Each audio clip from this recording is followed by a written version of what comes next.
তোমরা যারা নতুন মেডিকেলে টিকছো বা মেডিকেলে পড়ার ইচ্ছা আছে, তোমাদের কমন একটা কোয়েশ্চেন হচ্ছে গিয়ে মেডিকেলে সারাদিন পড়াশোনা করা লাগে কিনা? তোমরা সবার কাছে শোনো মেডিকেলে সারাদিন পড়াশোনা করা লাগে। আসলে কতটুকু ঠিক? এসব বিষয় নিয়ে আজকে তোমাদেরকে ক্লিয়ার করব। তার আগে তোমাদেরকে একটা রিকোয়েস্ট, আমার চ্যানেলটা যেহেতু নতুন, যদি তোমরা চ্যানেলটা এখনো সাবস্ক্রাইব করে না থাকো, করে দিবা। আর লাইক কমেন্ট শেয়ার তো করবাই। তাইলে শুরু করা যাক। ভিডিওটা শুরু করার আগে তোমাদেরকে মেনে নিতে হবে অন্যান্য যত ডিগ্রি আছে তার মধ্যে এমবিবিএস কোর্স হচ্ছে গিয়ে অনেকটা টাফ।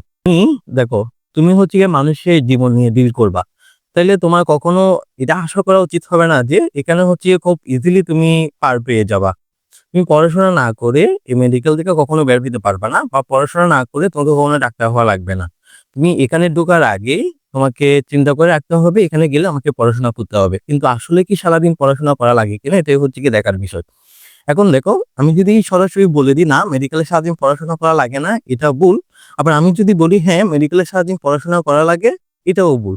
কারণ মেডিকেলে অ্যাকচুয়ালি সারাদিন পড়াশোনা করা লাগে না, কিন্তু মেডিকেলে নিয়মিত পড়াশোনা করা লাগে। আর আমাদেরকে হচ্ছে গিয়ে কিছু অনেক বড় বড় পরীক্ষা দেওয়া লাগে, যেগুলোকে আমরা টার্ম পরীক্ষা বলি। আবার সবচেয়ে বড় পরীক্ষা প্রপ তো আছেই। এই প্রপের টাইমে বা প্রপের আগে যে বন্ধটা, তখন হচ্ছে কি আমাদের সারাদিন পড়াশোনা করা লাগে। অ্যাকচুয়ালি সারাদিন বলতে ওই যে খাওয়া দাওয়া নামাজ এগুলা ছাড়া বাকি টাইমটা হচ্ছে গিয়ে পড়াশোনা করা লাগে। আবার টার্মের আগে একটু বেশি পড়াশোনা করা লাগে। কিন্তু প্রত্যেকদিন আমাদেরকে যে সারাদিন পড়াশোনা করতে হবে জিনিসটা এমন। আর আমাদের কারিকুলাম এমবিবিএস কারিকুলামটা একটু সাজানো। সাজানো বলতে আমরা যখন একটা নির্দিষ্ট টপিক পড়াশোনা করি, যে নির্দিষ্ট টপিকের উপর লেকচার হয় ওটার উপর হচ্ছে গিয়ে আইটেম দেওয়া লাগে। তো আইটেম মানে হচ্ছে গিয়ে ওই টপিকের উপর ছোট একটা ভাইভা পরীক্ষা। এখন ওই ভাইভা পরীক্ষা ৫ জন বা ১ জন ইন্ডিভিজুয়ালি দেখে দেখে পরীক্ষাটা নেওয়া হয়। এখন তুমি যদি ওই টপিক সম্পর্কে কিছু ধারণা না নিয়ে যাও, তাহলে হচ্ছে গিয়ে তুমি আল্টিমেটলি কিছুই বলতে পারবা না। তোমার নিজেরই খারাপ লাগবে। এজন্য যখন যে আইটেম থাকবে ওই আইটেমের পড়াটা পড়তে হয়। এখন আইটেমের পড়াটা হচ্ছে গিয়ে ২ বার পড়া যায়। এক হচ্ছে গিয়ে জানার জন্য পড়া, আর হচ্ছে গিয়ে আইটেম ক্লিয়ার করার জন্য পড়া। এখন আইটেম ক্লিয়ার করার জন্য বেশি পড়তে হয় না। কিন্তু আইটেম যদি জানার জন্য পড়তে হয় আর কিছু জিনিস এক্সট্রা ভাবে পড়তে হয়। এখন যদি তুমি আইটেম ক্লিয়ার করার জন্য পড়াশোনা করো আর জানার জন্য পড়াশোনা করো, এই দুটার মধ্যে ডিফারেন্স আছে। যদি তুমি জানার জন্য পড়াশোনা করো তাইলে একজন নরমাল স্টুডেন্ট আইটেম ক্লিয়ার করার জন্য যতটুকু পড়াশোনা করে তোমাকে তার চেয়ে বেশি পড়াশোনা করতে হবে। এখন জিনিসটা যেটা বলতেছিলাম, মেডিকেলে সারাদিন পড়াশোনা করার চেয়ে প্রত্যেকদিন পড়াশোনা করা হচ্ছে কি বেশি ইম্পর্টেন্ট। এখানে প্রত্যেকটা দিন তোমাকে কিছু না কিছু পড়তে হবে। যেমন কি তোমাকে এখানে ডেইলি ১০ ঘন্টা করে পড়াশোনা করতে হবে না। একটা আইটেমের ছোট একটা টপিক করতে তোমার ১০ ঘন্টা লাগে না। মিনিমাম লাগে হচ্ছে গিয়ে ২ থেকে ৩ ঘন্টা। এখন প্রত্যেকদিন যদি তুমি এই ২ থেকে ৩ ঘন্টা ভালো করে পড়াশোনা করো, তাইলে তোমার মেডিকেল লাইফ অনেক স্মুথলি পার হয়ে যাবে। তুমি যখন আইটেম ভালো করে পড়বা, প্রত্যেকদিন ২-৩ ঘন্টা করে পড়বা, তখন টার্মের আগে যে তোমাকে সারাদিন পড়তে হবে ওই পড়াটা হচ্ছে গিয়ে তোমার পেন লাগবে না। শুধু তোমার আগে সবকিছু ক্লিয়ার আছে। সুতরাং তুমি এখানে খুব ইজিলি স্মুথলি ভালো করে যাইতে পারবা। আশা করি ক্লিয়ার করতে পারছি।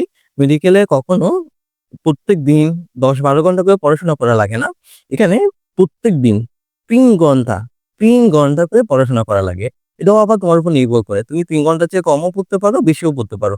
কিন্তু আমাদের মোস্ট ১ম দিকে আইটেম না থাকলেও লাস্টের দিকে আমাদের প্রত্যেকদিনই আইটেম থাকে, বা হচ্ছে গিয়ে সপ্তাহে ৪ দিন, ৫ দিন বা অনেক সময় ৩ দিন আইটেম থাকে। এখন আইটেমের টপিক গুলা তুমি ১ ঘন্টা ২ ঘন্টা ভালো করে পড়লেই ক্লিয়ার হয়ে যায়। কিন্তু ওই যে ওটা সত্যি, যখন টার্ম পরীক্ষা চলবে, পরীক্ষা চলবে তখন একটু বেশি পড়াশোনা করতে হয়।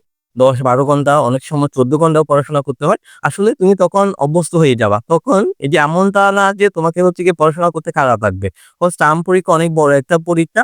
সুতরাং তোমাদেরও চিন্তাভাবনা থাকবে হচ্ছে গিয়ে মেডিকেলে ভালোভাবে পার হয়ে যাওয়ার জন্য, তখন তুমি নিজ থেকে পড়াশোনা করবা। ওটা পেন লাগার কোনো কিছু না। তো আশা করি মাথায় এটা রাখবা না যে সারাদিন পড়াশোনা করতে হয়, মেডিকেলে অনেক কষ্ট হ্যান-ত্যান, এগুলো চিন্তা করার কোনো দরকার নাই।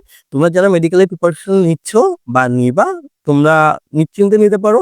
আর যারা মেডিকেলে তো টিকে গেছো, আসলে এটা অভ্যস্ত হয়ে যাবা। এটা কোনো মানে চিন্তার বিষয় না।